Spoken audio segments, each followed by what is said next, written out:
Ay mga mi, tara nga po at samahan niyo akong kumain netong chicken skin na nagawa ko. Natatakam talaga akong magsuka ngayon mga mi, kaya naman hetong chicken skin na lang nga po ang napagtripan ko. Perfect sa pulutan, papakin or kaya nga ulamin. Kaya naman napamukbang na nga lang ako dito mga mi habang nga po nagpapatila ng ulan. Sarapan din talaga ako lalo na sa timpla mga mi, kaya tara samahan niyo ko. May 1 kilong biniling leeg si Mario mga mi at hetong at pinagbabalatan ko sila. Etong pinakaskin ng leeg mga mi, kinuha ko lang at hetong at ginunting-gunting ko ng maliliit. Para naman nga po dumami mga mi, dahil kapag ka nga po naprito ito ay talaga namang liliit din. By the way mga mi, hi po, I'm Nessa Munoz, sharing my daily vlogs. Kung hindi ka pa nga po naka-follow ay mari mo nga po akong i-follow.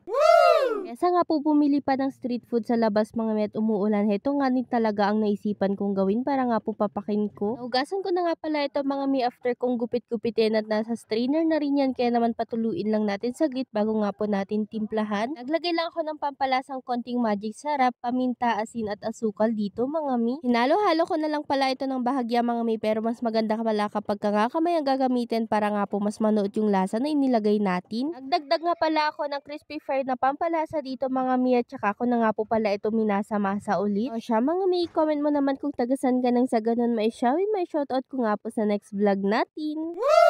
Ngayon na nga lang ulit ako nakapag mini vlog mga mi, dahil nga po nung mga nakarang araw busy talaga at masama rin ang aking pakiramdam. Medyo nalulutang pa ako mga mi at wala rin akong mga magagandang may content. Awan ni Lord, okay naman ako ngayon mga mi, kaya eto nga't nakapag mini vlog na ulit ako. Medyo okay na nga mga mi, kaya naman kailangan ko lang ng lakas. Ito na nga mga mi at piniprito ko na nga po isa-isa yung ating mga chicken skin. Kailangan nga po mas lubog talaga siya sa mantika para nga po maging crispy itong ating chicken skin na parang ganito. Perfect talaga to papakin ngayong tag-ulan mga mi, or kaya naman pulutan, or kaya naman syempre pang ulam. O siya mga mi, yun lang for today's video. Salamat sa inyong panonood. Please follow, like, and share po. Bye-bye mo.